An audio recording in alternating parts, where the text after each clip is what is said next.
Tiens, on a découpé une femme en morceaux rue de la bienséance à 2 pas du chat. Tiens, on a découpé une... I am a feminist. Je vous obsède avec une Je ne me constance suis pas conduit qui appelle quand même l'admiration. d'une façon conforme à ce qu'on attend d'une jeune fille d'abord et d'une femme ensuite. I'm sorry that I didn't become the world's first black classic pianist. Des femmes artistes, activistes, politiques. J'aime pas les garçons, ça fait mal, ça pique. People are suffering.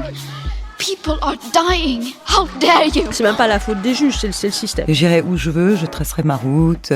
La poudre, pour moi maintenant, ça devient une archive extraordinaire du féminisme de cette dernière décennie, quoi. Bienvenue dans La Poudre. Je suis Lorraine Bastide et aujourd'hui, je reçois Ilana Weisman. À chaque fois que j'ai envie de traiter un sujet, c'est d'abord une espèce de colère ou un truc sourd. C'est physique d'abord. Il y a un truc comme ça qui se passe physiquement. Je dis, il faut que je sorte de moi. Et après, la première personne est de partir toujours de mon vécu. Pour moi, c'est la seule façon pour moi de toucher les gens. Bon, je vais devoir changer, du coup, mais je vais vous révéler un secret. Ça fait des années que le code de déverrouillage de mon téléphone portable, c'est 21 04 02.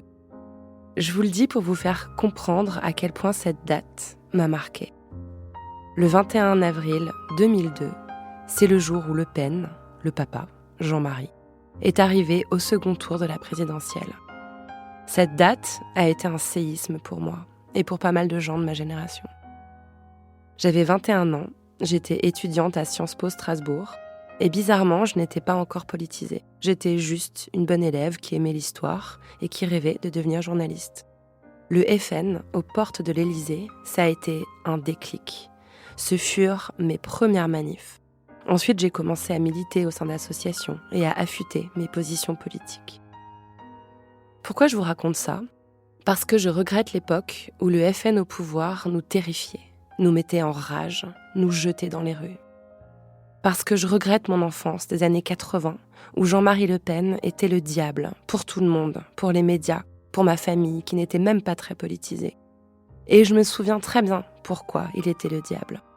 Parce qu'il avait dit que les chambres à gaz, qui avaient servi à assassiner des millions de juifs, enfants, femmes, hommes, que ces chambres à gaz étaient un détail de l'histoire.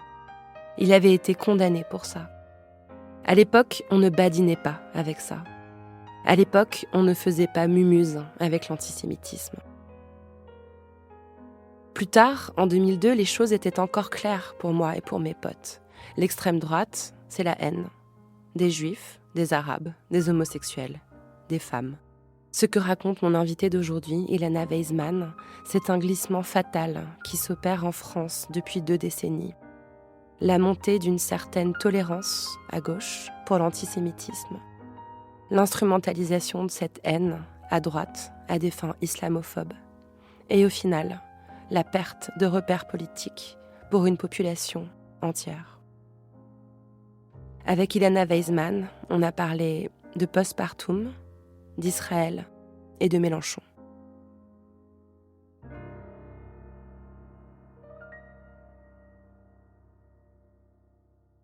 Ilana Weisman, vous êtes sociologue. Vous avez fait de la recherche à l'université de Tel Aviv. Peut-être que certains ou certaines de nos auditeuristes vous connaissent pour votre activité militante sur les réseaux sociaux. Vous utilisez notamment votre compte Instagram pour relayer des messages politiques. Vous êtes aussi et surtout essayiste. Et en 2 livres, vous vous êtes attaqué à des sujets tout aussi épineux que complexes, pas forcément liés entre eux à première vue, mais on va y revenir. En 2021, vous avez publié « Ceci est notre postpartum » qui a suivi une grande campagne virale déclenchée par un hashtag que vous avez co-lancé, « Mon postpartum », avec d'autres militantes féministes. Dans ce livre, vous révélez tous les secrets soigneusement gardés par des générations et des générations d'accouchantes, muselées par le patriarcat, concernant les douleurs, la détresse et les conséquences physiques qui suivent le plus beau jour de notre vie. Lol. C'est une petite déflagration, un vrai basculement sociologique que vous avez provoqué et qui vient s'inscrire dans la révolution MeToo et toutes ces revendications féministes autour du corps et de la sexualité des femmes. Et puis là, en 2022, vous publiez un 2e essai au titre Choc, des Blancs comme les autres, les Juifs, angle mort de l'antiracisme. Dans ce livre, dont vous dites que l'écriture a été douloureuse, personnelle, vous réfléchissez au statut à part des Juifs dans les luttes antiracistes contemporaines. Vous parlez en tant que femme juive de gauche, et c'est depuis ce point de vue, en tant que personne concernée et en tant qu'observatrice assidue des mouvements, que vous dites que quelque chose ne va pas. Avec l'espoir de créer un dialogue et de faire, ici encore, bouger les choses. Vous avez porté médiatiquement 2 sujets placés habituellement sous le sceau du silence, du tabou. Lequel des 2 a été le plus facile à défendre? Lequel des 2 a le plus intéressé les médias? Alors les 2 ont intéressé, je crois, des médias différents, un peu 2 champs différents. Le premier, c'était un peu plus sur la scène féministe, les médias ou féminins ou féministes. Le second, ça a été un peu plus la presse mainstream qui s'intéresse à des sujets politiques de divers ordres. Ça pouvait aller de la presse de droite à la presse d'extrême gauche, c'était vraiment très très varié. On va dire qu'il y a peut-être une attention médiatique un peu plus large avec le second essai qu'avec le premier, mais j'ai l'impression que la réception a été bonne sur les 2, avec quelques points de tension, de crispation, plutôt sur le second, qui est un sujet quand même... oui. C'est un peu ce que je m'attendais à vous entendre répondre quand même, parce que je trouve que le traitement médiatique du second, il est justement, il est comme un miroir de ce que vous dites dans le livre, en fait. Ouais. Il permet très souvent de confirmer ce qui est dit par la négative ou alors au contraire, ça provoque des réactions très extrêmes. Je vais avoir des retours de personnes juives et non juives extrêmement positives, extrêmement reconnaissantes de dire voilà, je suis hyper ravie que ce sujet sorte, ou bien j'avais pas réalisé à quel point l'antisémitisme était systémique, à quel point c'était un vécu très commun des personnes juives. Donc le travail de pédagogie frappe, et c'est ce que je voulais faire principalement. Et puis des personnes, que ce soit d'ailleurs dans la communauté juive, dans certaines parties de la communauté juive plutôt à droite ou plutôt universaliste, qui n'entendent pas mon discours de volonté donc intersectionnelle et de faire convergence avec d'autres minorités racisées. Et du côté de l'extrême droite, du printemps républicain, des groupes un petit peu auxquels je m'attendais évidemment à ce que ce soit crispé. Mais en même temps, le fait qu'il y ait pas mal de retours qui soient négatifs ou positifs, ça veut dire que ça se diffuse. Et ça, c'est plutôt bon signe. Mais en fait, c'est vrai que moi, j'ai le réflexe quand je reçois une invitée, d'aller regarder dans l'onglet actualité, la façon dont son dernier travail a été couvert. Et il y a eu énormément de presse sur mon postpartum. Je pense qu'il y a vraiment eu une vraie prise de conscience globale sur cette question. Et je me suis dit, c'est marrant, j'ai l'impression de parler d'antisémitisme, ça dérange encore plus la société française que de parler des lochis, qui sont les pertes de sang qu'on a après la grossesse, et qui était vraiment un mot probablement jamais écrit dans la presse jusqu'à 2020. Ouais, c'est clair. Et je me suis dit que c'était très révélateur, en fait, à quel point vous aviez mis le doigt sur quelque chose de fondamentalement ancré, dans... Ouais, et effectivement, j'avais pas vu ça sous cet angle, mais c'est vrai que parler de l'aspect plus ambivalent, moins tout bonheur, extase, etc. de la maternité, et parler de la question de l'antisémitisme, ça pouvait répondre effectivement à des mécanismes de silenciation dans les 2 cas, de déni incorporé aussi. Ça, j'ai vraiment vu ce parallèle-là où très souvent les mères elles-mêmes, parce qu'elles ont intégré le déni ambiant autour des questions justement un petit peu plus ardues de la maternité, vont elles-mêmes se censurer et se dire bon, c'est peut-être pas si grave, je vais peut-être pas trop me plaindre. Voilà, j'ai tellement de chance. Et très souvent, quand il y a une petite plainte, on rajoute toujours derrière oui, mais je l'adore, je l'aime si fort, etc., parce qu'on n'a pas le droit de se plaindre.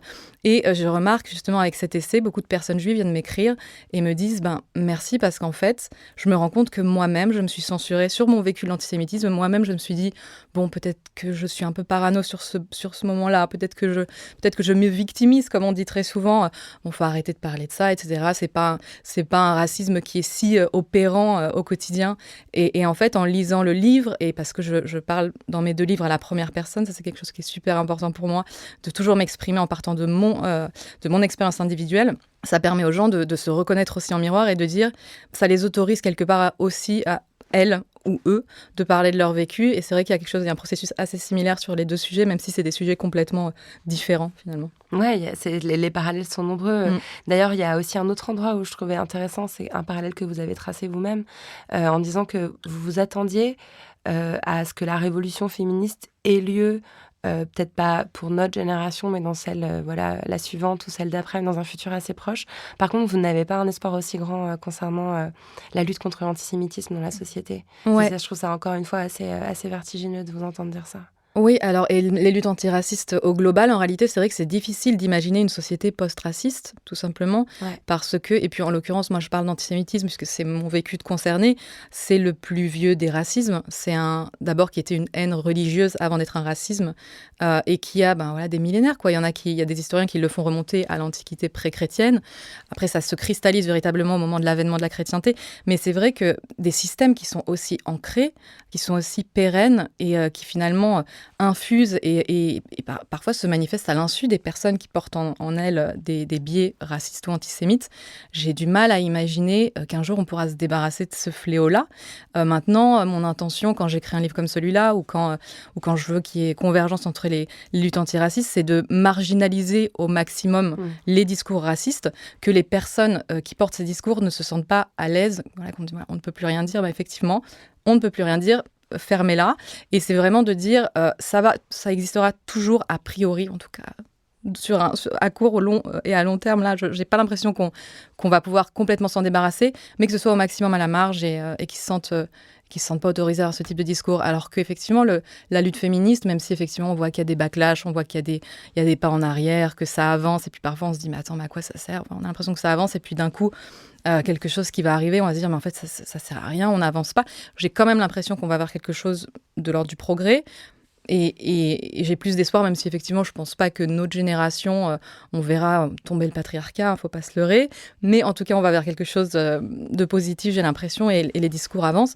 Mais sur le racisme, j'ai pas beaucoup d'espoir, je suis un petit peu blasée, mais en même temps, ce que je dis, c'est que c'est pas pour autant que je lutterai pas contre toute ma vie, quoi. Ouais. Quoi qu'il arrive, je veux pas me résigner, et je prendrai la parole sur ces sujets, même si j'ai peu d'espoir pour ma génération, même pour les toutes prochaines. Mais voilà, faut continuer à se battre, c'est une question de dignité humaine. Ouais, mais je me reconnais beaucoup dans cette façon que vous avez de dire... ne serait-ce que pour déclencher le dialogue, ne serait-ce que pour faire s'interroger deux personnes, ne serait-ce que pour faire un tout petit peu que certaines personnes se sentent moins seules, je continuerai à le faire, même si vous partagez des choses que j'ai pu écrire moi aussi, qu'en fait l'extrême droite est tellement aux portes du pouvoir. C'est aussi ce sentiment d'urgence qui vous a donné envie d'écrire ce livre et de se dire presque foutu pour foutu, disons les choses, quoi. Exactement, ouais. Et en parlant de l'extrême droite, moi j'ai vraiment un des éléments qui m'a vraiment poussée à écrire ce livre, c'est le fait que depuis, on va dire 2 décennies, on a une stratégie très nette, notamment du RN, alors ça commence à droite, maintenant plus à l'extrême droite, de récupérer la lutte contre l'antisémitisme et de se faire les porte-parole des Juifs et les défenseurs des Juifs. On a vu aux dernières campagnes présidentielles Marine Le Pen qui se pavanait sur des chaînes communautaires juives et qui disait « Nous sommes le rempart face à l'antisémitisme qui, selon elle, aujourd'hui ne serait que le fait des musulmans. » Donc évidemment que la fin et le moteur, c'est l'islamophobie, et qui s'empare de cette question-là parce que la gauche a déserté ce champ, parce que la gauche n'a pas assez pris en compte cette question. La nature ayant horreur du vide, l'extrême droite s'est insérée sur ce créneau, et ça me terrorise. Ça, c'est quelque chose, je peux pas juste regarder faire sans broncher, c'est quelque chose qui me terrorise effectivement. On a vu là récemment le RN briguer la présidence d'une commission sur la lutte contre l'antisémitisme à l'Assemblée nationale. On a vu Louis Alliot décorer les Klarsfeld. Enfin, il y a vraiment des choses qui aujourd'hui, vraiment, c'est un cauchemar, quoi. Quand on est une personne juive de gauche, c'est cauchemardesque. Donc, c'est important pour moi de parler de ces sujets-là aussi, ouais. D'ailleurs, en vous écoutant, je me suis rendu compte qu'il y avait un autre parallèle qu'on pouvait faire, parce qu'on voit aussi beaucoup des personnes de droite, voire d'extrême droite, porter un discours, entre guillemets, féministe, en désignant comme ennemi principal des femmes, encore une fois, les musulmans, à des fins islamophobes. C'est le même genre de récupération, alors qu'on sait très bien que l'extrême droite porte un discours extrêmement rétrograde pour les femmes, probablement anti-IVG, etc. Et vous nous faire croire maintenant... Oui, c'est de la récupération politique, c'est de l'instrumentalisation. Et malheureusement, il y a des gens qui se laissent avoir par ce chant des sirènes. Et c'est assez triste à observer. Et pour poursuivre sur ce tissage intéressant entre les deux sujets, je vous ai entendu dire que votre prise de conscience concernant votre identité juive est venue après votre prise de conscience féministe. En fait, c'est le terreau de militantisme féministe qui vous a permis de faire éclore cette réflexion sur l'antisémitisme. Ouais. Je trouve ça surprenant. Ouais, c'est vrai que moi, je suis rentrée sur le terrain du féminisme sur le tard, en réalité, même si j'avais une proto-conscience féministe depuis que j'ai une vingtaine d'années, mais c'était pas très conscientisé, c'était pas très...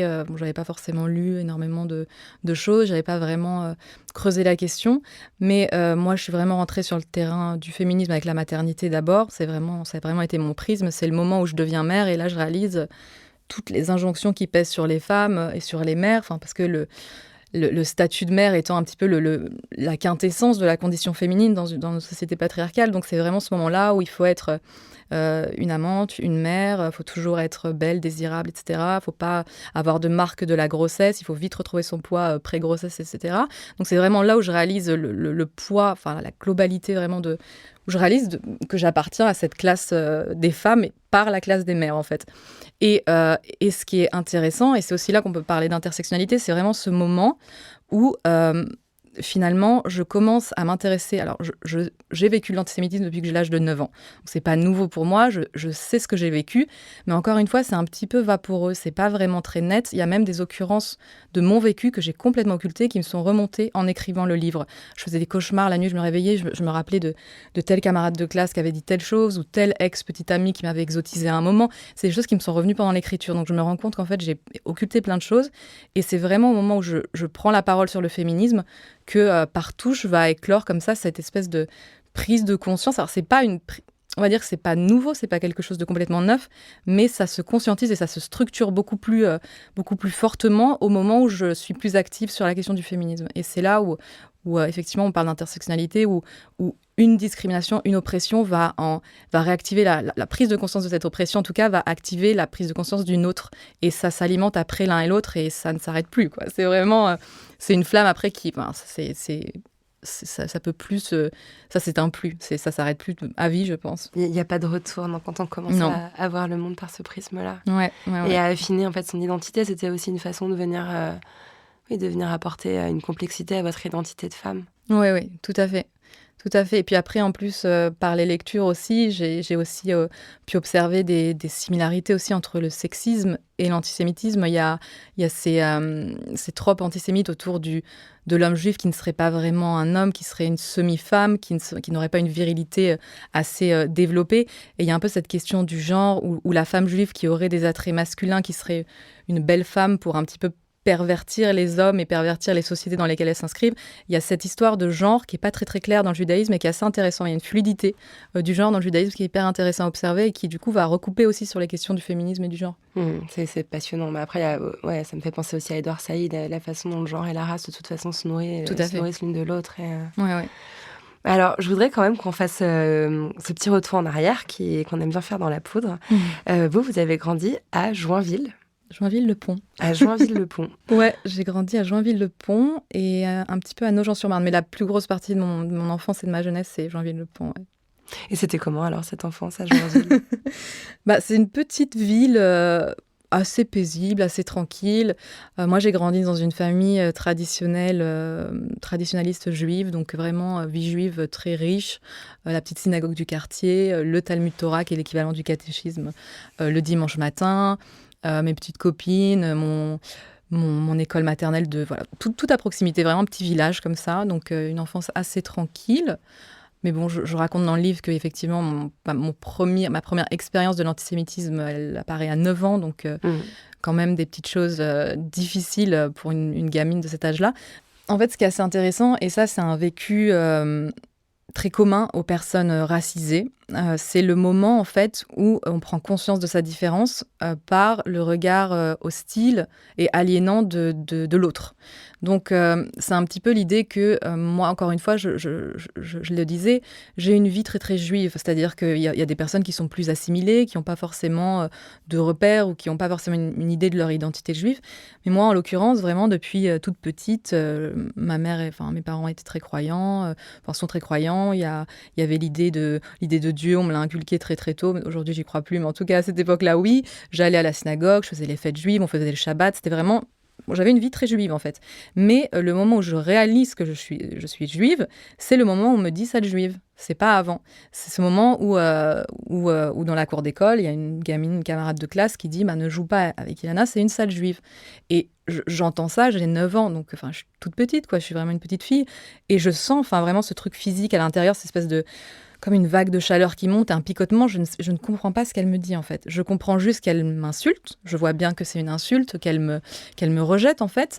Mais je comprends pas ce qu'elle dit précisément. Et je lui mets un coup de poing au visage. Donc, c'est le truc où... le réflexe un petit peu... et je raconte que mon papa est convoqué chez la directrice. Et en sortant du bureau de la directrice, il me dit « Je suis fière de toi, ma fille. » Bravo. Bon, alors après, évidemment, j'ai pas, encore une fois, grandi dans des principes de violence ou quoi que ce soit, mais pour lui, c'était important à ce moment-là que je ne me laisse pas, finalement, assigner à cette haine-là. Mais je demande à mon père, papa, c'est quoi être juif ? Est-ce que toi aussi t'es juif ? Est-ce que mon frère Raphaël, est-ce qu'il est aussi juif ? Ma mère, je comprends pas en fait. Donc c'est vraiment cette idée que la construction identitaire commence un peu à l'envers, c'est-à-dire que c'est l'autre qui va, exactement comme dans les violences sexistes et sexuelles, quand on va être sexualisé par le regard extérieur, quand on est une gamine, etc., on n'a même pas conscience, ou on n'a pas forcément de sexualité encore, on n'a pas de conscience de ça, et qu'on va être regardé comme un objet sexuel, ou qu'on va être sexualisé sur ce qu'on porte, ou la façon dont on se présente au monde. C'est en fait cette désignation, cette assignation extérieure, avant même qu'on ait eu le temps de savoir qui on est. Et ça, je trouve que c'est une violence, mais infinie, quoi. Et après, ce que je dis aussi, ça c'est l'approche très sartrienne, donc il explique que le juif est juif dans le regard de l'autre, le regard hostile, le regard antisémite. Et maintenant, j'ai pas envie de dire que je suis juive uniquement dans cette dynamique-là, ce serait hyper triste quand même, de n'être que la réaction à une action violente, mais je dois avouer, je peux pas nier que ça fait partie de ma construction identitaire et que l'antisémitisme va structurer certains pans de mon identité et va même renforcer mon identité en certains points. C'est cette altérisation, en fait, le geste de l'enfant que vous décrivez dans ce passage, c'est pas simplement de vous dire que vous êtes juif, c'est dire je ne veux pas jouer avec vous parce que vous êtes juif. C'est ça. Et c'est aussi ça qui vous permet de tracer le parallèle avec l'islamophobie ou la négrophobie, où il y a finalement ce geste de placer à l'extérieur, en fait. C'est ça, c'est le processus de racialisation qui est un processus d'altérisation. C'est d'abord de dire qu'il y a une différence et c'est surtout de dire que cette différence, elle vous infériorise ou elle vous met en dehors de la société, ou de la nation ou du groupe ou de voilà. En l'occurrence, c'était un groupe de copines. En plus, c'était vraiment, faut pas jouer avec elles. Donc c'est vraiment le mettre en dehors de la société, nos pères, quoi. On était entre copines et puis je voulais changer ma petite vignette Panini et puis c'était super violent, quoi. Et effectivement, c'est des processus qu'on retrouve dans tous les phénomènes de racialisation et qui sont, je crois, c'est très très commun, vraiment. La première fois où on vit cette altérisation, c'est un truc qui marque, c'est vraiment quelque chose d'initiatique. Je l'ai entendu beaucoup raconter. Il me semble qu'Amandine Gay, dans La Poudre, racontait une scène très similaire dans l'école primaire, une petite fille qui ne veut pas lui détenir la main parce qu'elle est noire. Oui. Elle n'avait pas compris qu'elle était noire avant que ce refus lui soit envoyé à la figure. Parce qu'à ce moment-là, on est juste une petite fille comme les autres, quoi. On n'a pas... Alors effectivement, on se ressemble pas toutes, on n'a pas les mêmes cadres sociaux, etc. Mais on a ce truc commun, on est tous des gamines dans la cour d'école qui ont les mêmes préoccupations. Et ce moment où on te dit, non, en fait, t'es différente et du coup, t'es exclue. Et c'est ça qui est hyper violent. Et après, c'est un truc, quand on parle du processus de racialisation, ça c'est la première occurrence. Et puis ensuite, c'est quelque chose, il y a un trajet vraiment. C'est quelque chose qui te suit toute ta vie. Et tu vas avoir des moments où ça va être assez pacifique, assez neutre.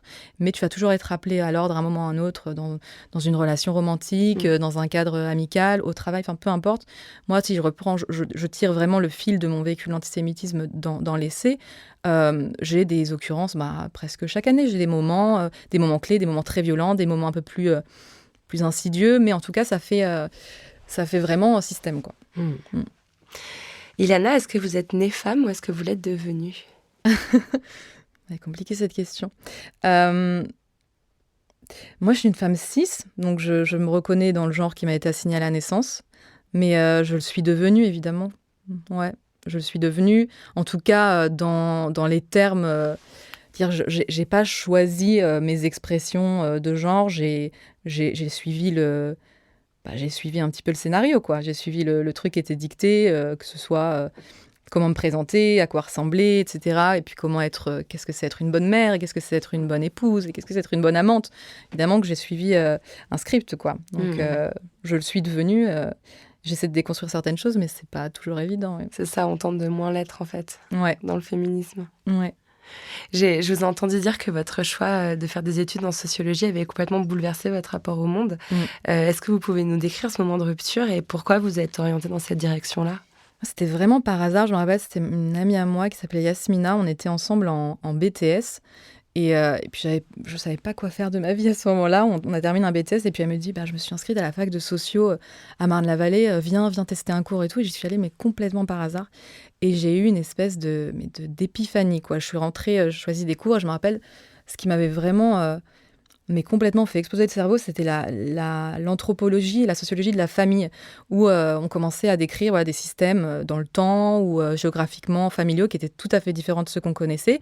Et c'est là que je commençais à me dire, mais en fait, tous les systèmes dans lesquels on évolue, c'est pas des données naturelles ou c'est pas quelque chose qu'il faut accepter tel quel sans le questionner. Et ça a vraiment ouvert la boîte de Pandore. Et à partir de là... j'avais envie de tout comprendre et de tout déconstruire. Et la socio, ça a été vraiment une ouverture incroyable sur le monde. Et je suis super reconnaissante à cette amie Yasmina qui m'a emmenée sur les bancs de la fac. Ouais, c'est aussi ce genre un peu comme la découverte du féminisme ou de la pensée antiraciste, un déclic qui se fait dans un sens, mais on va jamais à rebours, quoi. Ouais, complètement. C'est impossible de retourner en arrière à ce moment-là, ouais. Et c'est forcément un geste qui est politique de regarder le monde avec ce regard sociologique que vous décrivez. Oui, bien sûr, c'est politique parce que c'est comprendre les phénomènes, c'est comprendre... c'est surtout dire que rien n'est en fait ni naturel, ni... Il n'y a rien qui est donné et qui est intangible et qui ne peut pas bouger et qui est juste à accepter parce que c'est comme ça et on a toujours fait comme ça. Il est toujours possible de questionner, il est toujours possible d'imaginer d'autres modèles et c'est accepter la complexité, quoi. C'est vraiment accepter qu'on n'a pas la science infuse ou la vérité absolue, c'est accepter d'autres points de vue. Donc c'est vrai que la sociologie, ça a été c'est une école incroyable, je trouve. Et vous êtes partie étudier à Tel Aviv. Ouais. Alors je trouve ça intéressant parce que vous vivez là-bas depuis une dizaine d'années, je crois. C'est ça. Et il y a un terrain politique, vraiment une espèce de sous-couche, en fait, qui est intéressante dans votre livre. Et à la sortie du livre, c'est que dans le livre, vous êtes très clair, vous précisez que le fait d'assimiler la politique d'Israël vis-à-vis du peuple palestinien à une forme d'antisémitisme est en soi un geste antisémite. Je trouve ça très intéressant la façon dont vous le formulez. En ça, vous rejoignez Chloé Corman, que j'ai également reçue dans La Poudre. Et ça fait du bien de l'entendre, même si c'est une posture d'équilibriste qui est, je pense, pas forcément toujours facile à tenir. C'est courageux et important. Mais ce qui est intéressant, c'est qu'on vous renvoie à la figure que vous ne pouvez pas dire ça en habitant en Israël. Ouais, alors il y a plusieurs choses. En fait, il y a cette idée, aujourd'hui, malheureusement, j'appelle ça l'hydre à deux têtes dans le livre, c'est que d'un côté, on va avoir des personnes, alors juives ou non juives, mais qui vont expliquer que la critique d'Israël est antisémite, est nécessairement antisémite, que lutter contre l'antisémitisme en France ou en diaspora voudrait dire qu'il faudrait absolument défendre Israël de façon inconditionnelle, peu importe ce qui s'y passe, etc., peu importe les politiques atroces qui sont mises en place. Et donc, voilà, qui vont en fait un petit peu superposer les réalités juives de diaspora et la réalité israélienne et palestinienne. Donc ça, c'est quelque chose qui apporte énormément d'amalgame et qui est extrêmement dangereux. Et de l'autre côté, on va avoir aussi... Parfois, dans le camp décolonial, par exemple, ou dans certains camps de la gauche radicale, on va avoir cette assimilation systématique des Juifs à Israël. Et ça, c'est un philosophe qui s'appelle Balázs Berkovits qui parle de ça. Et l'existence même d'Israël va en fait blanchiser les Juifs de par le monde. Le fait qu'Israël soit une figure... soit perçu comme une figure de l'impérialisme, de la colonisation, etc. Finalement, chaque juif, où qu'il se trouve de par le monde, assimilé à Israël, est un oppresseur en puissance. Alors, il appelle ça la super blanchité, c'est-à-dire que non seulement les juifs, on efface leur statut de peuple ségrégué, opprimé, massacré, spolié à travers les âges, on efface cette discrimination-là, et on lui appose en plus le sceau de l'oppresseur. Donc, on n'est pas oppressé, on est oppresseur. Donc c'est vraiment la double blanchité et voilà. Et en tout cas, vous ne faites pas partie des personnes racisées à partir de là. Et moi, ce que je dis, c'est qu'on peut critiquer Israël, la politique israélienne, mais autant qu'on veut et de façon extrêmement violente même, enfin, c'est tout à fait légitime, mais finalement de faire de la question israélienne un avatar ou une condition de la prise en compte de la lutte contre l'antisémitisme en diaspora, ça n'a rien à voir, il faut déconnecter. Alors je sais que c'est compliqué parce qu'il y a quand même des points, il y a des points d'attache, etc. Et c'est extrêmement compliqué comme sujet, mais on peut pas en fait entrer dans la lutte contre l'antisémitisme ou la légitimité de la lutte contre l'antisémitisme en disant alors il faut d'abord se désolidariser d'Israël, il faut d'abord qu'Israël se comporte comme ci ou comme ça. C'est deux questions qui sont déconnectées. À mon sens. Et vous avez entendu dire que vous n'étiez moins légitime à porter ces discours-là en raison de votre lieu de résidence Alors, c'est pas quelque chose... c'est plutôt marginal, mais oui, ce discours-là, il existe. J'ai eu pas mal de trucs sur Twitter, sur les réseaux, etc. Voilà, elle habite en Israël, d'où elle parle d'antiracisme. Oui, bon, excuse-moi, j'ai vécu 27 ans en France et j'ai vécu l'antisémitisme et je parle de mon vécu. C'est pas... Mais oui, en fait, oui, on me dit tu n'es pas légitime à parler de ces questions parce que tu habites en Israël. Donc voilà, en soi, c'est déjà de toute façon être disqualifié. Alors que pourtant, c'est un observatoire intéressant, je pense. Aussi, mais de toute façon, moi, je parle des Juifs de France, donc quoi qu'il arrive, cette idée, c'est un peu trop facile, c'est de dire, en fait, tant qu'Israël existe et tant qu'Israël agit comme elle agit, parce que on va pas parler géopolitique ici, mais il y a tellement à redire, c'est terrible. Et puis là, on vient de terminer un cycle d'élections avec... on a même l'extrême droite kahaniste. Alors, on ne va pas rentrer dans le détail parce que c'est un peu plus précis, mais vraiment une extrême droite radicale en Israël qui est au pouvoir. Donc, encore une fois, si on veut parler géopolitique, et il n'y a pas de souci, mais il faut que ce soit une critique politique stricto sensu. Ça n'a rien à voir avec la légitimité de la lutte contre l'antisémitisme ou la prise en compte de la lutte contre l'antisémitisme au sein des luttes antiracisme en diaspora. Alors, je suis très curieuse de votre lien aux réseaux sociaux. Je me suis demandé si ça s'était justement déclenché par cet exil à Tel Aviv, si vous aviez commencé à utiliser notamment Instagram pour parler politique, pour vous connecter à la France. Parce que moi, j'ai l'impression que je vous connaissais en fait sur Instagram avant mon postpartum, avant tout le reste. Comment c'est devenu un outil intéressant pour vous ? Ça, c'était pas du tout prévu. Un peu comme tout ce qui m'arrive. Moi, j'ai toujours des trucs qui me tombent dessus, en fait. Je prévois pas, j'ai pas beaucoup de... Je sais pas comment dire. Je suis pas super ambitieuse, entre guillemets, ou j'ai pas une extrême confiance en moi, où je vais écrire des manuscrits et puis les proposer à des maisons d'édition. À chaque fois, on est venu vers moi. À chaque fois, les choses sont... Alors, ça c'est pas non plus que de la chance, j'ai travaillé, mais les choses... mon utilisation d'Instagram, par exemple, ça s'est mis en place un peu par hasard, et ça a été vraiment le moment où ça a pris, c'était le moment du hashtag, mon postpartum, où donc il y avait cette histoire de la censure des produits d'hygiène postpartum sur les Oscars de 2020 qui avaient été censurés, et donc je vais poster des photos de moi en protection postpartum avec le ventre gonflé quelques jours après mon accouchement, et ça avait pris à ce moment-là, et j'ai pris conscience de la force, de la puissance des réseaux, et de me dire waouh, c'est quand même une entrée, c'est quand même une espèce de mégaphone comme ça, où la parole peut vraiment vite se diffuser. Donc c'est hyper intéressant comme outil. Et j'ai commencé à y prendre goût à partir de là. Et puis ensuite, un peu toujours parce que j'ai ce besoin de pédagogie et de faire passer des idées. Donc j'ai commencé à écrire des textes, à mettre en ligne. Et puis petit à petit, la communauté a enflé. Maintenant, j'ai un rapport un peu ambivalent, comme beaucoup d'entre nous au réseau. C'est aussi très aliénant. Il y a cette espèce d'injonction à produire du contenu, un truc hyper capitaliste comme ça, ou cette injonction à parler de tous les sujets, sinon on va te reprendre, te dire hey, « t'as pas parlé de ça, ça veut dire que tu t'en fous de ce sujet ». C'était Fiona Schmidt qui écrivait « mais je suis pas BFM TV, enfin, je suis pas là pour parler de tous les sujets d'actualité ». C'est vrai qu'à force, on ne traite rien. Moi, j'en ai eu tellement marre qu'on me dise ça que maintenant, je traite plus aucun sujet, je relaye plus jamais rien. Ouais. Parce que c'est un peu genre, alors après, si t'as pas parlé de ça, et puis l'extrême droite, vous avez pas parlé assez des Iraniennes par rapport à ça, donc vous êtes... Bon, tu connais le principe. Mais c'est vraiment compliqué de trouver, en fait, une espèce d'équilibre. Il y a des moments où je poste pas pendant 2 semaines et je me sens redevable. Je suis là, mais qu'est-ce que... Comme si j'avais abandonné ma communauté. Enfin, il y a ce truc un peu de... Et en même temps, alors... Encore une fois, c'est grâce aux réseaux sociaux que j'ai eu des propositions professionnelles. C'est mon outil professionnel premier, en réalité. C'est comme ça que les éditrices m'ont connue et sont venues vers moi. Donc, je suis hyper reconnaissante de ça. Mais en même temps, il y a ce côté où la starification des individus et l'incarnation en fait, très personnalisée de certaines luttes qui posent problème. Parce que, imaginons un jour, je dis une connerie et puis ça va être toute la lutte que je porte qui va être décrédibilisée parce que moi, j'aurais dit une connerie, par exemple. Je pense à des choses comme ça. Et la façon dont les gens ont de te détester ou de t'aimer alors qu'ils ne te connaissent pas. Ça, c'est hyper étrange.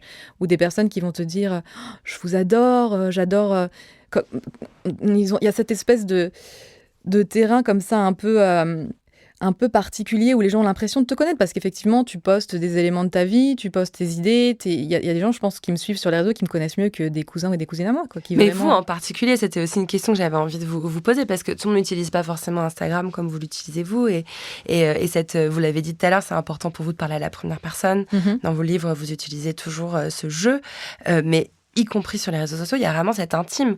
Vous parlez de votre famille, de votre dépression, de l'avortement que vous avez subi ou choisi plutôt 1 an avant la naissance de votre enfant, de votre vie sexuelle, de votre mari, vous montrez votre corps, etc.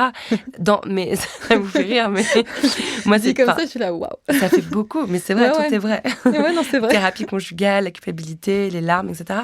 Mais je pense que vous le faites évidemment avec un prisme militant. Mais c'est un geste qui va pas de soi, que par exemple moi j'ai vraiment beaucoup de mal à entreprendre alors que j'ai une communauté importante et j'utilise aussi Instagram à des fins politiques, mais je me suis dit c'est fou parce que à l'époque de mon postpartum, je disais mais c'est évident que cette fille elle est faite pour ça, quoi. Elle le fait d'une façon ça passe, je sais pas pourquoi ça passe. Il y a quelque chose de naturel et de sans concession dans la façon dont vous partagez tout ça. Ouais, et ça encore, je l'ai pas choisi, c'est vraiment... ça vient tout seul, c'est-à-dire que à chaque fois que j'ai envie de traiter un sujet, c'est d'abord une espèce de colère ou un truc sourd, c'est physique d'abord, il y a un truc comme ça qui se passe physiquement, je dis, il faut que je sorte de moi. Et après, la première personne est de partir toujours de mon vécu. Pour moi, c'est la seule façon pour moi de toucher les gens. Enfin, en tout cas, c'est mon prisme à moi. Je dis pas que tout le monde doit se mettre en photo en culotte postpartum ou parler de sa sexualité ou parler de masturbation, ou parler de choses comme ça ou de son avortement. Enfin, c'est pas une injonction à toutes les militantes de parler comme ça de façon aussi parfois crue, parfois hyper intime. Mais en tout cas, c'est ma façon de faire. Et parfois, je réalise pas forcément qu'il y a plein de gens qui me lisent. C'est un peu bizarre parce qu'il y a ce truc où je le sors un peu de moi comme un truc un peu thérapeutique presque. Et puis derrière, je dis, c'est cool si ça peut aider d'autres personnes. Mais le premier geste, il est en fait assez... C'est pas égoïste le mot, mais c'est un peu individualiste aussi. C'est des trucs que j'ai besoin de sortir de moi. Et après, ça rencontre quelque chose de plus collectif et c'est ça qui est hyper chouette. Mais c'est vrai que, dit comme ça, là, avec la succession, vous avez parlé de ça, je dis, waouh, attends, elle est folle cette fille. Mais effectivement... Non, mais c'est vraiment l'intime politique, quoi, avec vous. Mais c'est pas un truc que encore une fois, je l'ai pas choisi. Je sais pas comment dire. C'est vraiment, je me comporte comme... Et ce qui est intéressant, et ça j'en parlais avec ma thérapeute récemment, c'est que dans ma vie personnelle, je suis extrêmement discrète. J'ai du mal à communiquer et mes émotions et ce que je vis à mes proches, même à mon mari en fait. Enfin, je suis beaucoup moins ouverte à mes proches sur ce que je vis que à ceux qui me suivent sur les réseaux. Et il y a une espèce de contradiction ici et même, j'ai du mal à formuler mes désirs et ce dont j'ai vraiment besoin et ce dont... alors que, effectivement, dans le militantisme, j'ai pas de filtre. Tout sort et je parle de tout et j'ai une voix. Mais dans mon intimité, c'est plus difficile de la trouver. Donc, il y a cette contradiction aussi qui se joue. C'est intéressant, comme dicotomie. Ouais. Alors, vous avez un petit peu évoqué ce moment, mon postpartum, mais je pense que c'est un moment vraiment important pour les luttes féministes actuelles, mais même futures. Donc, je voudrais qu'on récapitule bien ce qui s'est passé à ce moment-là. Donc, vous l'avez rappelé, il y a une pub, en fait, qui a été censurée par la chaîne ABC au moment des Oscars. C'était une pub pour des produits postpartum qui permettaient notamment d'absorber les flux après un accouchement, et cette pub avait été jugée extrêmement choquante, etc. Vous, ça vous a rendu dingue. Vous étiez vraiment, vous avez parlé d'une colère qui vous a consumé parce que vous veniez de traverser ça. Et avec, donc, suite à la photo que vous avez publiée qui a énormément buzzé, vous créez un hashtag avec 3 amis, Ella Linares, Morgane Koresh et Macha Sacré, et s'en suivent avec ce hashtag mon postpartum des milliers de témoignages, des dizaines d'interviews dans la presse, et probablement une prise de conscience durable de cette réalité dans la société. Il y a probablement des milliers de femmes, de futures mères, qui ont discuté avec d'autres femmes de ce sujet grâce à vous. Il y a probablement des gynécologues et des sages-femmes qui ont probablement changé leur façon de travailler, d'accompagner les femmes, les parturientes grâce à vous. Il y a une narration médiatique aussi qui s'est probablement modifiée. Et bien sûr, ça s'inscrit dans un mouvement plus large. Il y a des célébrités, notamment comme Ashley Graham, qui ont beaucoup œuvré à ça. Donc en fait, sur le fond, j'ai pas envie de revenir dessus parce qu'il y a eu beaucoup de podcasts. En fait, vous avez énormément fait d'interventions sur le sujet et je vous encourage vraiment à ne serait-ce qu'à aller lire le livre et à aller lire dessus. Mais je me suis demandé si ça vous avait donné un sentiment justement d'empouvoirment. Cette idée de se dire, le fait de publier une photo, de laisser parler ma colère, ça a concrètement eu un impact sur le monde. Ouais, parce qu'on n'a pas idée. Enfin, au moment où ça se fait, on se dit juste, je vais publier ma photo, il y a 3 personnes qui vont liker. Et c'était juste, encore une fois, un truc personnel et un truc d'exorcisation comme ça, personnel. Et ça s'arrêtera là. Et on ne s'attendait pas du tout à ce que ça ait un tel écho. Et c'est génial que ça ait eu cet écho-là. Mais c'est vraiment... cette espèce de... Alors, en fait, ce qui s'est passé à ce moment-là, c'est que je suis tombée sur un article qui parlait de la censure de cette pub, et je suis allée regarder la pub en question, parce que je me suis dit, waouh, je vais voir un truc super gore, il va y avoir du sang, il y aura une épisiotomie en gros plan, qu'est-ce que ça va être? Qu'est-ce qui est... C'était quoi? C'était contenu trop graphique. C'était ça le terme. Et moi, quand j'entends ça, pour moi, c'est ou de la pornographie ou de la violence. Et quand je suis allée voir la pub, j'ai même... Je me rappelle avoir pleuré en voyant cette pub, parce que c'était la première fois que je voyais un corps postpartum, que je voyais une femme qui visiblement avait mal, etc., se déplacer. Je me suis vue, en fait, moi, mon fils, il avait 2 ans à ce moment-là, et je sortais de ma dépression postpartum. Donc, j'étais plus en postpartum, j'étais pas, en tout cas pas en postpartum immédiat, physiquement, j'en étais pas à ce stade-là, mais c'était la première fois, depuis que j'étais mère, que je voyais un corps postpartum en dehors du mien. Vraiment, c'était la première fois. Ça m'a super émue, et je me suis dit, waouh, là, si c'est censuré parce que trop graphique, c'est pas la question de comment est-ce qu'on représente le postpartum qui est problématique, c'est juste de parler de postpartum. C'est simplement d'évoquer le sujet. Et là, c'était une prise de conscience vraiment dingue. Et ce qui s'est passé, c'est que comme je sortais de dépression, j'étais en thérapie, je me suis dit, mais c'est à cause de ça, en grande partie, que je suis tombée en dépression aussi. C'est parce qu'on nous cache ces réalités-là et que finalement, c'est vraiment la définition de l'aliénation, de vivre les choses sans y être préparé. Et voilà, on pense que ça va se passer comme ça et ça se passe pas du tout comme ça. Et puis on cache les choses parce qu'on veut coller à certaines imageries qu'on nous a, donc, autour desquelles on a été conditionnés. Et cette colère-là, elle a explosé à ce moment-là. Mais je pense pas que j'aurais été capable de poster ces photos si j'avais pas eu justement ces 2 ans de recul sur le moment où j'avais accouché. Ouais. C'est arrivé à un moment où je sortais la tête de l'eau de ma dépression, et c'était vraiment arrivé au moment opportun. C'était pas le moment de vous faire replonger. non, c'était vraiment un moment où justement j'étais capable, j'avais la distance pour vraiment conscientiser le truc et puis partir en activisme à partir de là. Mais après, c'est génial qu'il y ait eu la répercussion. Il y a eu énormément de projets éditoriaux autour de ces questions-là derrière. Alors tout n'est pas fait, hein. Il y a énormément de travail encore à faire, mais en tout cas, ça a mis un gros coup de projecteur sur le sujet. Ça, c'était hyper chouette. C'est assez fou, même dans les conversations lambda, qu'on n'a pas forcément dans le milieu féministe. Je trouve que ça a bougé fort. C'est intéressant de voir comme certains endroits résistent et d'autres endroits, en fait, il fallait peut-être un tout petit peu pousser le bouchon de cire à l'entrée pour que ça parte, quoi. Ouais. Et j'avais aussi envie de vous faire parler de ce groupe de colleuses que vous avez créé ensuite à Tel Aviv. J'ai eu l'impression que c'était aussi la puissance de mon postpartum. Donc c'était d'ailleurs juste avant le confinement. Ouais. Et on sait que le mouvement des coloreuses, des collages féministes, s'est beaucoup développé à l'époque du confinement. Ouais. Et vous en êtes emparé aussi Ouais, on était... alors, c'était Morgane et moi. Moi, je vais hyper souvent à Paris. J'ai de la famille, des amis. J'ai plein de repères ici. Je suis très, très souvent en vadrouille dans Paris. Et j'étais tombée, pour la première fois, j'étais dans le 20e. Il y avait des collages partout et j'avais été super percutée par la forme, en fait. Vraiment, et les messages, évidemment. Mais la forme, voilà, c'est lettres noires sur fond blanc. Qui te frappe à la tête comme ça, tu peux pas l'éviter, quoi. Ça, c'est devant tes yeux et c'est comme ça et il faut le regarder. Et puis je me suis dit, avec Morgane, on s'est dit, bien, on le fait là où on vit, quoi, parce qu'avec des réalités différentes, avec d'autres types de messages, avec d'autres groupes de population, mais on a lancé ça, on était en contact à l'époque avec Tal et Camille, qui était au tout début justement du mouvement des coloreuses, et on était en contact constant. Ils nous expliquaient comment faire la colle, comment coller, quelles étaient les meilleures méthodes, si la police arrive, comment on fait. Donc on a une espèce de formation à distance, et ça a été aussi hyper intéressant pour un petit peu tisser des liens entre les organisations féministes, entre Israël et la France à ce moment-là, puisque ça m'a permis aussi de m'ancrer un petit peu dans le paysage des organisations féministes israéliennes, qui sont assez actives d'ailleurs. Et Et ouais, ça a été un... Bon, là, on est un peu moins actif parce que... puis j'ai l'impression que ça s'essouffle aussi un peu ici. Mais bon, c'est une forme qui... Ouais, il y a eu un mouvement fort. D'ailleurs, je rappelle que je vous avais interviewé dans le cadre d'un documentaire. Exact. Notre colère sur vos murs. Un documentaire dans la poudre, audio. C'était quand même un geste assez important. D'ailleurs, à l'époque, on l'avait documenté de cette façon. C'était une façon de manifester, de porter nos slogans dans la rue à un moment où il n'était absolument plus possible, en fait, d'organiser de manifestations. Donc, je pense que c'est aussi pour ça qu'il y avait eu un tel souffle quoi, autour du collège. Ouais. Non, mais c'est un outil assez formidable. Et après, bon, comme n'importe quel courant ou vague, c'est pas voué à être éternel, mais en tout cas, je pense que ça a marqué l'histoire du féminisme, ce mouvement-là, quoi, et cette forme-là. Complètement. Ouais.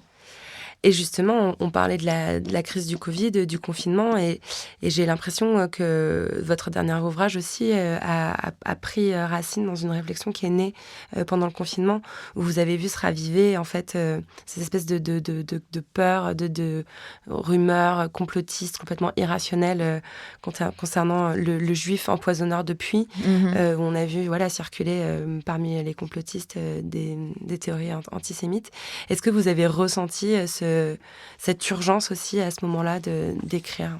Ouais, ça participe aussi à l'impulsion d'écrire sur ce sujet-là, de voir en fait comment finalement l'antisémitisme à travers les âges se renouvelle pas des masses, c'est un peu toujours les mêmes thématiques, et de voir que même s'il y a des temps un peu de latence ou des temps où c'est un peu moins opérant, un peu moins actif de façade, un petit peu, si on creuse pas, quoi qu'il arrive, dès qu'une crise arrive, que ce soit une crise sanitaire, une crise sociale, une crise économique, c'est réactivé immédiatement. C'est toujours latent. Et c'était hyper intéressant de voir que toutes les caricatures, etc., et les propos complotistes autour du Covid, donc ce serait, alors dans la thèse complotiste, ce serait les Juifs qui auraient fomenté, qui auraient créé le virus, et le but étant de pouvoir ensuite vendre des vaccins, parce qu'ils seraient aussi, s'enrichir, Big Pharma et tout. Donc on a toujours, et puis de voir, parce que j'étais à fond, donc pendant l'écriture, je lisais toute la littérature antisémite, c'était hyper dur à vivre, parce que j'ai eu quelques semaines où je ne faisais que ça, du matin au soir, de lire des pamphlets de Drummond à des thèses nazies, etc. Donc c'était vraiment un moment très perturbant. Je faisais des cauchemars, j'en parlais un max à ma psy. C'était assez dur comme période. Mais à ce moment-là, de voir qu'effectivement, au Moyen-Âge, dans l'Antiquité chrétienne ou au Moyen-Âge, on a exactement les mêmes thématiques. C'est le juif qui a fomenté la peste noire, c'est le juif qui empoisonne les puits.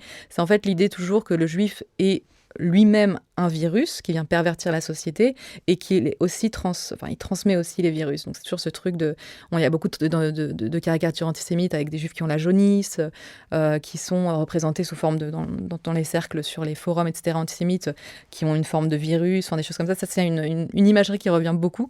Et c'était assez intéressant de voir que c'est réactivé. Ça a été réactivé là tout récemment et autour de la crise du Covid.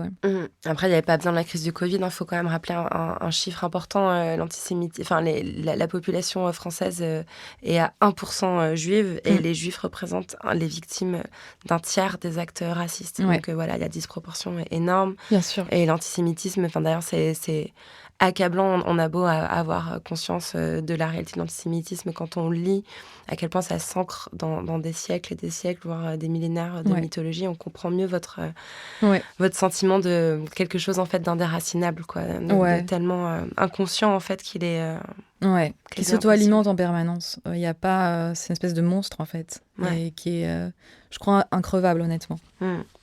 Mais ce que je trouve intéressant et que j'avais encore jamais lu, ou peut-être que je pressentais mais que j'avais jamais vu formulé comme vous le faites, c'est qu'en gros, dans votre livre, vous décrivez deux formes d'antisémitisme.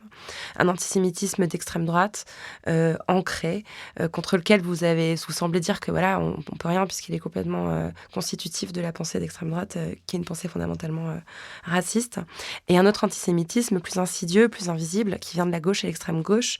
Et vous employez ce terme de dog whistling. Donc cette idée qu'en fait, il y aurait des espèces de petits ultrasons qui permettent aux antisémites de se reconnaître dans ce milieu sans éveiller les soupçons, sans aller directement sur la mobilisation du discours antisémite. Et ce qui fait d'ailleurs qu'on peut faire encore un parallèle avec le féminisme. Vous en parliez tout à l'heure, il y a ce côté, mais genre, mais non, t'es parano, il se passe rien.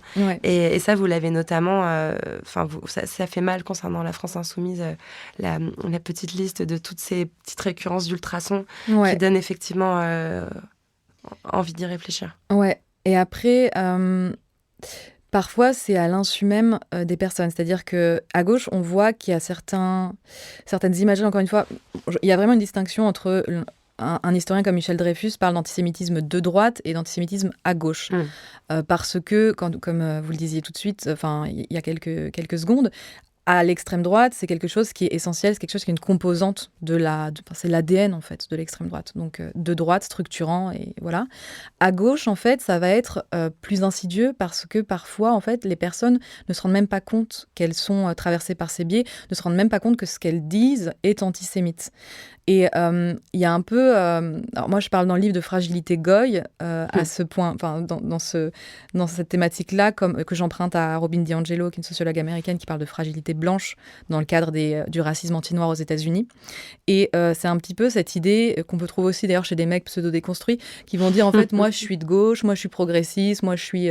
etc. Donc, on ne peut pas m'accuser d'antisémitisme, on ne peut pas m'accuser de sexisme, on ne peut pas m'accuser de racisme. C'est un peu une espèce de truc autodécerné, j'ai un totem d'immunité parce que je suis de gauche. Absolument pas. On parle de système, encore une fois. Et les systèmes, ça s'inscrit... c'est pas là, je vais m'arrêter sur le perron de la gauche. Non, ça se propage partout.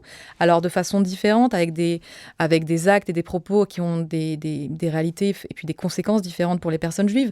Mais ça existe. Et à gauche, on va avoir très souvent, ce qui est le plus repris, c'est l'archétype du juif qui domine la finance, qui domine l'économie, qui tire les manettes de la finance. Et ça, il y a des chiffres très concrets. Il y a une radiographie de l'antisémitisme qui sort tous les ans. Celle de 2022 montrait que 29% des sympathisants LFI étaient d'accord avec l'affirmation que les juifs ont trop de pouvoir dans les médias.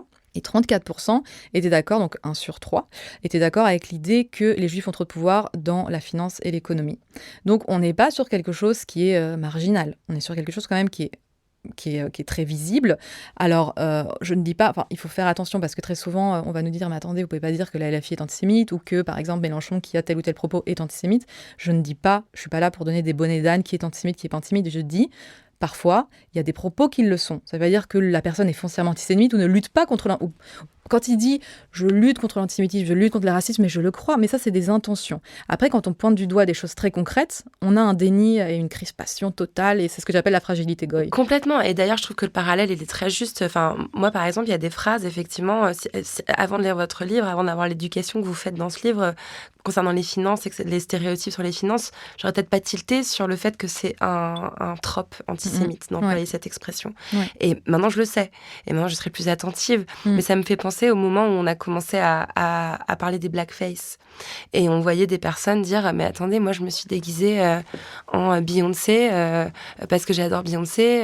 Et en fait, oui, mais si on n'a pas conscience du fait que c'est fondamentalement un geste raciste que de se peindre le visage en noir... L'histoire de la blackface. Voilà, on n'est pas en train de vous dire « Vous êtes raciste, vous n'aimez pas une ordre », on est en train de dire « Vous êtes en train d'accomplir un geste raciste ». Je crois que petit à petit, on a compris que, c'est quelque chose qu'il ne faut pas faire parce que c'est chargé, extrêmement chargé politiquement, et que ce geste-là n'est pas admissible. Et je pense qu'il y a en fait tout un tas d'impensés de la même nature qu'il faut arriver à transmettre et à éduquer, ce que vous êtes en train de vous attacher à faire. Oui, c'est pour ça que je trouve ça hyper important, parce que je pense que vraiment la majeure partie des gens qui vont parfois être vecteurs plus ou moins passifs d'images antisémites, je pense qu'avec la pédagogie et de l'éducation, on peut les récupérer, on peut les faire comprendre. Après, moi, ce qui me dérange, c'est la posture de déni, c'est la posture donc de dire... en fait, il y a une espèce de décalage et un inconfort de ces personnes-là entre l'image qu'ils ont d'eux-mêmes et le fait qu'ils puissent participer à un système raciste antisémite. Ils se disent, mais jamais de la vie. C'est quelque chose qui est très dur à admettre quand on se veut, quand on se dit progressiste, etc., de gauche. Et moi, je trouve que au-delà même de la violence d'un propos antisémite ou raciste, le déni qui vient s'apposer à ça, je le trouve encore plus violent. Parce que moi, je veux bien qu'on ne soit pas au courant, je veux bien qu'on dise, moi, je ne savais pas que telle caricature, c'est antisémite, mais une fois que les personnes concernées, ou d'ailleurs ou non concernées, pointent du doigt, alors attention, ça c'est antisémite, et qu'on dit, mais n'importe quoi, tu te victimises, t'es parano, c'est pas du tout mon intention, ça, je trouve ça encore plus violent, parce qu'en fait, ça permet au système de se pérenniser aussi. C'est pas aussi grave qu'une personne qui appartient, qui va de façon super consciente, être raciste et antisémite, c'est pas la même gravité, c'est pas la même échelle. Je fais pas d'équivalence, mais ça participe à un système global quand on dénie, quand on est dans la dénégation, quand on veut pas faire d'introspection, quand on n'est pas capable de remettre en question ses propres biais. Chacun doit laver devant sa porte à son niveau, quoi. Vous parlez en fait d'un besoin de tolérance zéro qui est très loin d'être le cas actuellement dans les milieux antiracistes. Et vous citez comme exemple, et j'étais là, ça m'a ému que vous le citiez, Massa Traoré, lors d'une manifestation où effectivement il y a eu des cris antisémites sur la place de la République ce jour-là. Elle a pris le micro en disant ces cris-là, c'est non. On est ensemble. C'est rien, c'est un geste, c'est rien, et c'est tellement important. C'est tellement important parce qu'en fait, il y a 2 mecs qui crient sale juif à des mecs de génération identitaire d'ailleurs, qui parlent des fachos d'extrême droite qui n'aiment ni les juifs, ni les arabes, ni les noirs, et qui déroulent une pancarte en disant non au racisme anti-blanc. Et t'as ces 2 mecs sur la marche. C'est-à-dire qu'après, l'extrême droite reprend cette image en disant voilà, le comité Adama Traoré est antisémite, machin, parce qu'il y a 2 mecs qui ont dit ça. Juste, en fait, voilà, tu prends le micro, c'est génial ce qu'elle a fait. Il n'y a pas de place pour l'antisémitisme dans mon mouvement, c'est tout. Rien de plus, en fait. C'est pas plus compliqué que ça. Et ça fait tellement de bien à la communauté juive. C'est-à-dire, on se sent tellement seul quand il n'y a pas de prise en compte de ces questions, quand il y a une espèce de... Bon, on va laisser ça un peu à la marge, on va pas vraiment considérer ça comme quelque chose d'important. On se sent tellement seul. Voilà, et c'est rien, mais ça compte. C'est très important de juste toujours dénoncer les occurrences d'antisémitisme ou de racisme dans son propre camp. Oui. Alors, je voudrais qu'on parle de Kanye West, alias Ye, qui donc, après avoir fait défiler à Paris, il y a à peine un mois ou 2, des t-shirts White Lives Matter, donc les vies blanches comptent, qui est un détournement de Black Lives Matter. Qui est un slogan suprémaciste blanc. Voilà, par les suprémacistes blancs. Il s'est engouffré pour se défendre dans un argumentaire antisémite qui est devenu tellement décomplexé que dans une interview récente, il a été carrément en train de dire du bien d'Hitler. Et là, je voulais vous interpeller sur un post Instagram que j'ai vu qui lui disait merci. Parce que quelque part, il est en train de rendre très visible quelque chose que l'extrême droite trumpiste américaine s'attachait à cacher, à rendre un petit peu plus insidieux. C'est que l'antisémitisme et le suprémacisme blanc, c'est pareil. Et finalement, à mettre les pieds dans le plat comme ça, comme il le fait, il parle littéralement de nazisme, et là, on y est, quoi. Ouais, il y a... Évidemment, le merci était ironique, je le précise, mais quelque part, il y a une forme de clarification politique c'est-à-dire dans que ce là, Capharnaüm, quoi. Ouais, quand il a commencé par les poncifs, les juifs qui tiennent les ficelles du divertissement, des médias, des grandes marques, de la finance, etc. Ça, il a commencé par ça, dans un premier temps. Et puis, il y a eu un moment de vrillage complet. C'est cette interview où il va dire... il dit j'aime bien Hitler. Hitler, il a fait. Enfin, les nazis ont fait de bonnes choses. Il y en a marre. Stop dissing the Nazis. Genre, il y en a marre de bâcher les nazis. Tout le monde apporte quelque chose, apporte de la valeur, surtout les nazis. Enfin, bon, après, il y a aussi des problématiques de santé mentale qui entrent en ligne de compte. Mais il y a un imaginaire antisémite super florissant chez Kanye West et qui apparemment est bien plus ancien que ça. C'est-à-dire qu'il y a des collaborateurs à lui qui depuis 2015 disent que il a déjà fait part de son admiration pour Hitler. Tu vois, Hitler, il avait un super style, il s'habillait trop bien. Il avait des super chaussures, enfin vraiment, il est parti dans un truc pas possible. Et d'ailleurs, quand il y a des groupes suprémacistes blancs aux États-Unis, notamment la Goy Defense League, je sais plus comment il s'appelle, qui a dit voilà, Kanye West a raison. Donc en fait, ce qui est intéressant là, c'est qu'on voit que c'est pas n'importe qui non plus. Il a une audience, il a une grosse visibilité, c'est une superstar, quoi. Et il renforce les groupes suprémacistes, il renforce les antisémites de tous bords aux États-Unis. Et il y a une grosse hausse, ces dernières années, de l'antisémitisme aux États-Unis. Donc c'est hyper dangereux. Il faut absolument, en fait, faut lui fermer les médias. En fait, faut arrêter de lui donner la parole et de se servir de ce cas-là pour faire du buzz et tout. Il faut vraiment qu'il soit complètement silencieux, ce mec-là. Mais c'est vrai qu'on se rend compte, en fait, que aux États-Unis, et puis même en France d'ailleurs, dans les théories du grand remplacement, dans les théories suprémacistes blanches, les minorités racisées sont mises dans le même sac, dans le sens où on a par exemple l'idée que les populations pour la France, pour l'Europe maghrébine et d'Afrique subsaharienne vont venir grand remplacer les Blancs, mais que les Juifs sont aux manettes du grand remplacement. Donc c'est ça le truc, c'est que les Juifs ont la logistique, ont le pouvoir médiatique, le pouvoir un petit peu de mettre tout ça en place, et les musulmans, les Arabes et les Africains ont la démographie. Et donc, on peut prendre n'importe quelle tuerie aux États-Unis, Charlottesville, la dernière tuerie qui s'appelle Gendron, je crois, le terroriste qui est allé dans un supermarché chercher, tuer, fusiller des personnes noires. Dans son manifeste, il y a écrit « Je commence par les Noirs, je continuerai avec les Juifs ». On est vraiment, on converge complètement dans cette haine suprémaciste blanche. Ouais.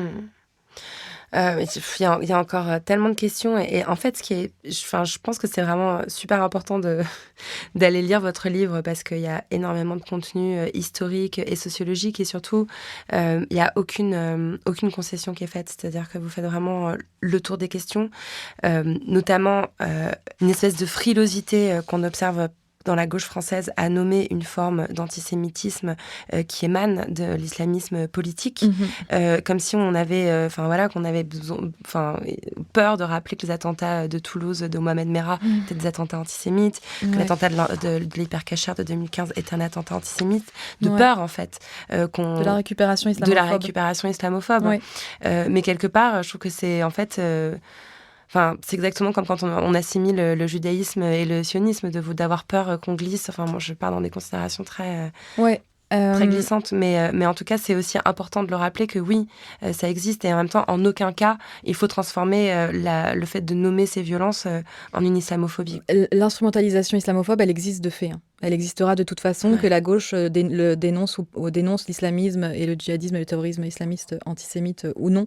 En fait, il y a une espèce de bug qui se crée à gauche, en gauche radicale davantage, c'est que quand la personne qui oppresse ou qui commet un meurtre est elle-même victime d'autres oppressions, ou est elle-même racisée, il y a une espèce de bug qui se fait. On ne peut plus la dénoncer frontalement ou de la même façon. Alors qu'encore une fois, pour moi, c'est évident de dire on dénonce le terrorisme islamiste et le projet, qui est un projet politique et antisémite de ces personnes-là, mais il n'y a pas d'amalgame à faire avec les musulmans, on ne parle pas des musulmans. Et en fait, quand l'attentat de Toulouse arrive et que Mohamed Merah tue des personnes juives, dont des enfants à bout portant, on a Mélenchon qui va dire Mohamed Merah, c'est un imbécile, c'est un crétin, il n'est... Il n'y a pas de projet politique derrière non, ce qu'il est en c'est pas train de faire. politique, il n'est le nom de rien. Mais non, il est le nom de quelque chose et c'est extrêmement politique et c'est antisémite. Donc ça, ce genre de phrase, c'est vraiment une claque dans la gueule des personnes juives. Quand on se sent tellement seul après il y a une douzaine de personnes juives qui ont été tuées depuis les années 2000 par des terroristes islamistes en France. Et de ne pas prendre cette problématique à bras-le-corps et de ne pas nommer les choses, c'est extrêmement délétère et c'est quelque chose, moi j'en veux beaucoup à la gauche pour ça, oui. Il y a un autre élément qui rentre en jeu, c'est la compétition des mémoires que vous décrivez très bien, en disant qu'effectivement l'enseignement de la Shoah a été on a appris la Shoah à l'école quand on était petite, mais alors qu'on n'apprend pas du tout la colonisation, l'esclavage et l'esclavage.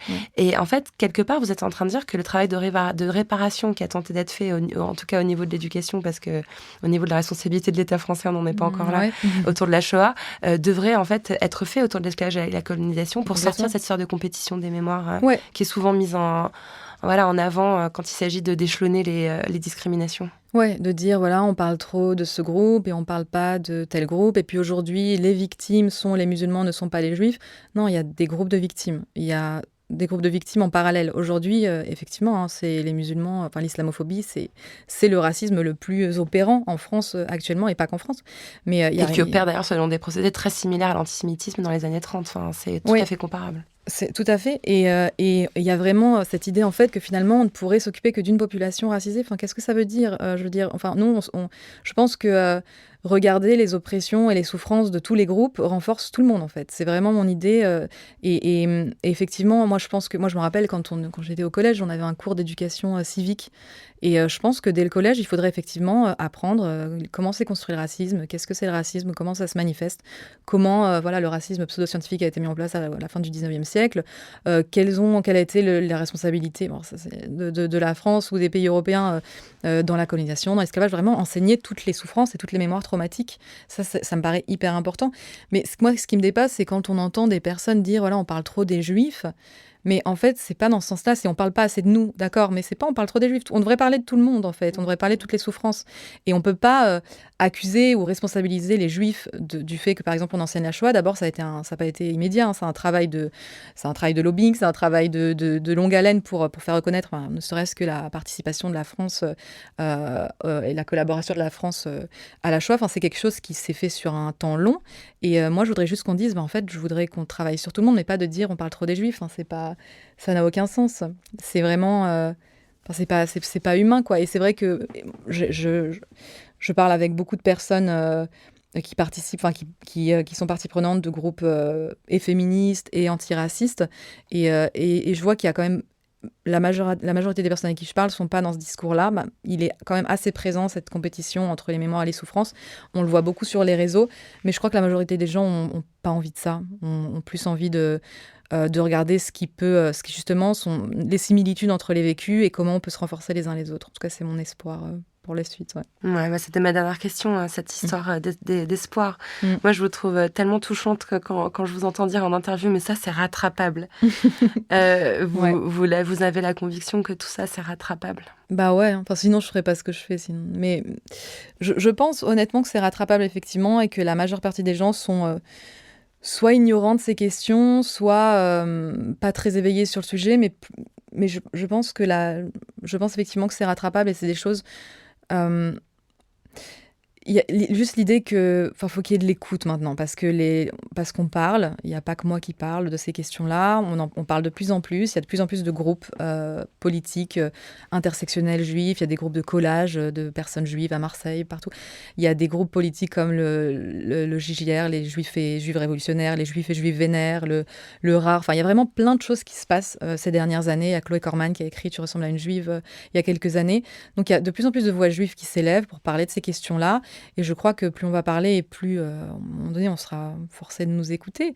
Mais j'ai bon espoir, parce que j'ai fait beaucoup de rencontres dans le cadre de la promo, notamment avec des individus et des groupes militants afroféministes ou musulmans. Et j'ai l'impression qu'il y a une curiosité, il y a vraiment l'envie de prendre en compte ces questions-là. Et je pense qu'on va vers du mieux, ouais. J'adore ce message d'espoir, ça fait du bien. Ilana Weissman, est-ce que vous avez accès à votre chambre à vous ? Non. Au moins, c'est ce que clair. je me disais. Non, c'est en fait, moi, on a un 3 pièces et mon mari travaille aussi de la maison. Il a son bureau et moi, je travaille dans la cuisine. Ah, oui. En fait, c'est une cuisine salon avec un balcon, donc il y a de la lumière et tout, mais j'ai pas de chambre. C'est-à-dire, j'ai pas mon endroit à moi pour travailler. Et ça. C'est vrai que j'y ai pas pensé, mais c'est un peu une discrimination. Et quand vous venez à Paris un peu faire la promotion de votre livre, les médias, ça vous donne aussi un peu une impression de respirer et de sortir de votre quotidien. Ouais. Complètement. C'est peut-être ça, ma chambre à moi, c'est quand je sors de l'univers parental, de l'univers maternel, etc., et que je peux travailler sur des choses qui n'intéressent que moi et qui n'ont rien à voir avec ou mon fils ou mon mari. C'est dans ce studio, en fait, votre chambre à vous. C'est ça. Bienvenue, Ilana. Ouais. Ça évoque quoi pour vous, la poudre ? La poudre, ça évoque aussi bien la poudre pour se poudrer le nez que la poudre à canon. Ouais. Donc, mais plutôt la poudre à canon, puisque moi, je fonctionne sur la colère et sur pas la colère saine, hein, vraiment la colère qui donne envie d'agir et de changer les choses. On va dire la poudre à canon. Merci beaucoup, Ilana. Merci.